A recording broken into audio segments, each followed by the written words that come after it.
Olá, amigos e amigas do saber. Neste episódio de hoje, nós vamos falar sobre o extremismo do meio. Essa expressão parece contraditória porque se algo está no meio, logo não está nos extremos. Mas nós vamos mostrar que é possível estar no meio, no centro e mesmo assim ter uma posição extremista, mas nós falamos aqui no sentido de fundamentalista.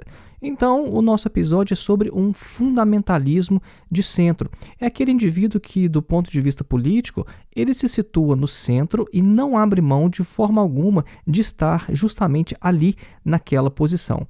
E quando ele adota esse tipo de postura, ele mostra que ele tem uma característica em comum com aqueles que se encontram nas extremidades, como aqueles que defendem, por exemplo, uma saída revolucionária para a situação social. Acompanhe.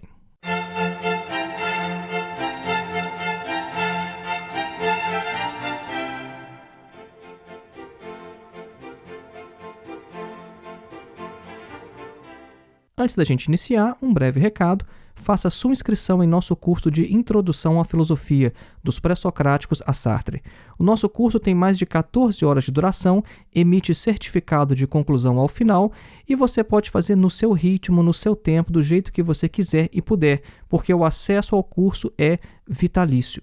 Para mais informações, acesse o link que está na descrição deste episódio ou então o link que está em nosso site www.filosofiaepsicanalise.org. O ponto de vista do equilíbrio entre os extremos, enquanto um princípio de posicionamento político, ele em certos aspectos em nada difere do ponto de vista do extremismo, do qual ele se supõe o antípoda.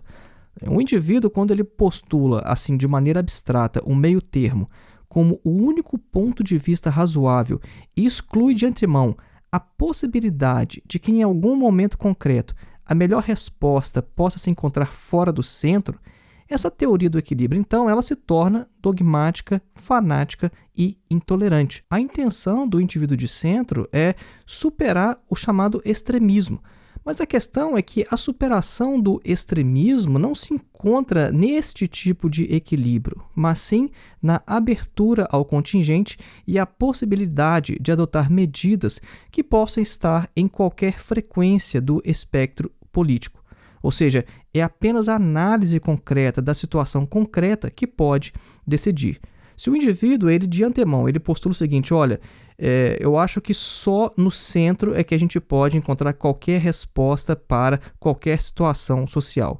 Bom, isso é uma postura dogmática, uma postura abstrata, uma postura meramente formal que não toma em conta a situação concreta do momento. Vamos dar um exemplo fora do âmbito político para que a gente possa ver mais claramente que este princípio ele é incapaz de orientar, de guiar a vida. Imagine só, um médico ele jamais poderia de antemão se recusar a proceder à amputação de um membro se a situação assim o exigisse. Na política, contudo, uma medida analogamente radical ela é excluída a priori por essa teoria do equilíbrio, por esse indivíduo que está no centro e acha o seguinte, olha, nós nunca podemos tomar nenhuma medida radical na sociedade. Bom, mas o indivíduo fala isso antes de fazer qualquer análise social e de verificar se de fato uma medida radical é necessária ou não. Imagine se um médico fizesse isso. Imagine se um médico decidisse sempre fazer meramente operações que não recorressem a medidas extremas. Então, uma amputação, que é uma medida extrema, ela nunca poderia ser uma opção para o médico, porque o médico teria, por princípio, fazer sempre tratamentos mais brandos, tratamentos que não fossem muito exagerados. No âmbito político, esse princípio vai falar o seguinte, olha, uma saída revolucionária jamais é uma opção. Nós jamais deveremos passar por um processo revolucionário. E isso é algo também anti-histórico. Porque quando a gente olha para a história, a gente vê que revoluções acontecem o tempo inteiro. A gente vê que a luta de classes de fato é o motor da história. Mas o indivíduo de centro, ele exclui de antemão a possibilidade de que em algum momento a única saída é uma revolução. Então nós vemos que esse princípio, se ele for aplicado, por exemplo, na medicina, ele é altamente prejudicial. porque às vezes o indivíduo ele pode ser levado a óbito pelo fato de não ter procedido a uma amputação. Ou seja, a conservação a todo custo, ela pode significar a não conservação, ou seja, a própria morte. O ponto então é o seguinte: ser equilibrado a todo custo, estar no centro a todo custo, enquanto princípio abstrato de ação que exclui todas as possibilidades que estejam fora do centro, essa postura em nada difere de qualquer outra posição igualmente excludente de todas as outras, tal como o extremismo. Então, o equilíbrio, ou seja, o centrismo fundamentalista, ele se torna, assim, ele próprio um extremismo do meio. E para não parecer que nós estamos aqui brincando com as palavras, né, falando de um extremismo do meio, a gente quer reforçar mais uma vez o seguinte: nós estamos falando de um extremismo no sentido de um fundamentalismo. E agora a gente deve explicar então o que nós queremos dizer por fundamentalismo, né? Porque desde os atentados de 11 de setembro de 2001, o termo fundamentalismo ele passou a ser amplamente utilizado para identificar uma determinada corrente da religião islâmica, né, caracterizada por uma interpretação radical do Alcorão e pelo fervor com que os seus fiéis se dedicam à jihad. Só que o fundamentalismo não está exatamente ligado ao conteúdo doutrinário de nenhuma religião. O fundamentalismo ele é, antes de tudo, uma forma de interpretar e de viver a doutrina. Nós acompanhamos aqui as reflexões de Leonardo Boff sobre o fundamentalismo quando ele fala o seguinte: olha, o fundamentalismo representa a atitude daquele que confere caráter absoluto ao seu ponto de vista. Se a gente buscar a própria origem do termo, nós vamos ver que ele foi cunhado em 1915 numa publicação de uma coleção de 12 livros chamados Fundamentals, de autoria de professores de teologia da Universidade de Princeton. Esses livros eles eram uma contraofensiva à onda de modernização de que era tomada a sociedade estadunidense. E eles tinham o objetivo de estabelecer bases sólidas para os fundamentos cristãos bíblicos que vinham sendo, atacados ou considerados irrelevantes. Então a gente pode ver que a própria origem do termo está no cristianismo e não no islamismo. Sendo então o fundamentalismo não uma doutrina, não um conteúdo, mas sim uma forma, uma maneira de interpretar e viver a doutrina, o fundamentalismo pode ser encontrado não apenas em diversas outras religiões, mas também em sistemas econômicos, na política, na cultura e etc. Então, é nesse sentido que a gente vem utilizando a expressão extremismo do meio, no sentido de fundamentalismo, nessa discussão deste episódio aqui sobre esse extremismo do meio.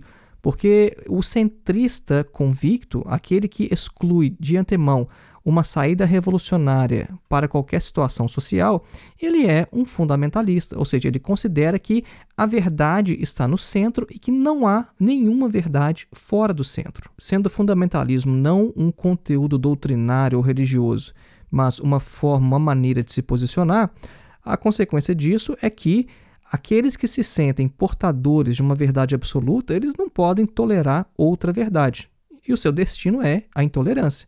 E a intolerância gera o desprezo, e o desprezo, a agressividade, e a agressividade, a guerra contra o erro a ser combatido e exterminado.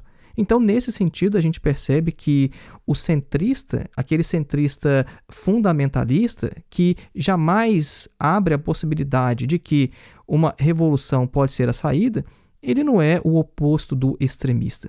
Ele acha que ele está fazendo oposição ao extremismo, mas na verdade não é.